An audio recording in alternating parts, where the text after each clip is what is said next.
မင်္ဂလာပါ Long Life Kitchen Channel လေးရပြန်လဲကြိုဆိုပါတယ်เนาะဒီနေ့ကတော့ကျမငဖဲချစ်ကလေးချက်မှာဖြစ်တယ်เนาะငဖဲကလေးကတော့ငဖဲအကောင်လေးတော့ပြထားတာတော့မှန်နေပြီအသားကတော့ကျမတို့ချာလေးချက်ကြီးမှာပဲပေါ့เนาะဘာတွေရောလဲဆိုတော့သိနိုင်မယ်ပေါ့เนาะဒီနေ့အဲ့ဒါလေးချက်စားမယ်ပေါ့เนาะဒီထဲမှာတော့ပေါ့เนาะကိုကြိုက်တဲ့ကိုနှစ်သက်ရအမုံလေးတွေပဲထည့်မယ်ဆိုရင်တော့လည်းထည့်လို့ရတယ်เนาะကျမကဒီမှာအရွှေမုံလေးနည်းနည်းထည့်တယ်စားလေးနည်းနည်းထည့်ထားတယ်ပြီးတဲ့အခါမှာကျက်သွန်ဒီအမှုတ်ကလေးနဲ့ကျက်သွန်ပြူအမှုတ်ကလေးပေါ့နော်နည်းနည်းလေးထည့်ထားပြီးတော့မှနဲ့ပြီးမှထောင်းမယ်နော်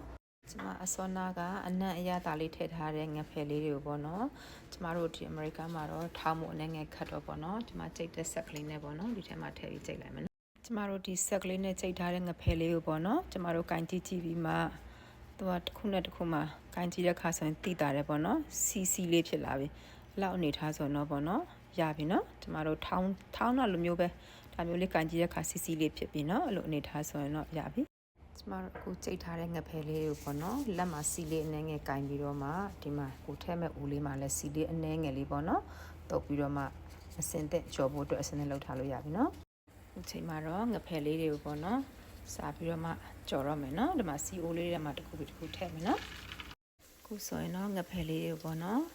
စတင်ပြီးတော့မှကြော်နေပါပြီပေါ့နော်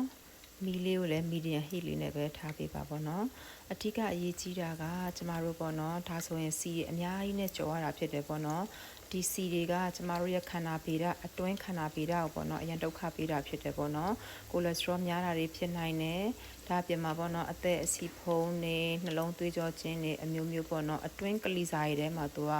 အစီတွေဖြစ်တယ်ဒါကြောင့်မလို့ကျမတို့စီကတော့အင်မတန်မှအရေးကြီးတာဖြစ်တယ်ပေါ့နော်အကျော်ကန်စီတွေတချို့ကျတော့သုံးပါတယ်ဒါပေမဲ့အလွန်အကျွံပေါ့နော်မသုံးခိုင်းစေချင်ဘူးကျမတို့မိသားစုအသက်ရှည်ကျန်းမာဖို့အတွက်ဆိုရင်တော့ပေါ့နော်အိမ်မှာချက်စားရဲဆိုရင်တော့တန်တဲ့စီလေးတွေနဲ့သုံးပြီးမှပေါ့နော်စားစေချင်ပါတယ်နော်ဒါတဖြည်းဖြည်းလေးနဲ့ကျမတို့မိအေးလေးနဲ့ပဲကြုံမယ်နော်ဆန္ဒကြော်ထားလဲပေါ့နော်ငဖက်လေးကတော့အခုရရှိသွားပြီပေါ့နော်ငဖက်လေးကိုအရသာဘယ်လိုလဲဆိုတော့ကျမတို့အနေငယ်ပေါ့နော်လူကြည့်ကြည့်မယ်ပေါ့နော်ကျမဒီငဖက်လေးကိုတော့ခဏအေးခံထားတယ်ညလည်းမကြုံသွားပါဘူးပေါ့နော်အနေတော်လေးပဲ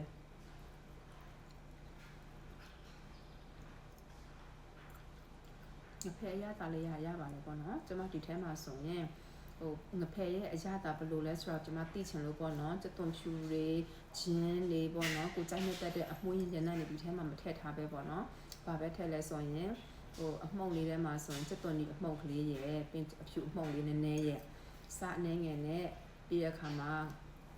စနွေးမှုတ်လေးနည်းနည်းလေးထည့်ထားရဲပေါ့နော်အဲ့တော့စနွေးမှုတ်အနံ့လည်းကျမမရဘူးငါးနံလေးလည်းပြင်ညှိလည်းမညှိဘူးပေါ့နော်အရင်ဆင်ပြေတယ်အကြောင်းဆိုတော့ကျမကဒီ brand လေးကိုသုံးထားတာပါပေါ့နော်မြင်ရလားမသိဘူးဒါလေးကတော့မစိုးပါဘူးပေါ့နော်ကျမတို့ဒီမှာဆိုရင်တော့ဒီ brand လေးတော့ရတယ်တနက်စီမှာဆိုရင်တော့ပေါ့နော် Asia ဆိုင်တွေမှာတော့ဝယ်လို့ရမှာပါဒါလေးဆိုရင်တော့ तू ကအနောက်မှာဆိုရင်တော့ तू က360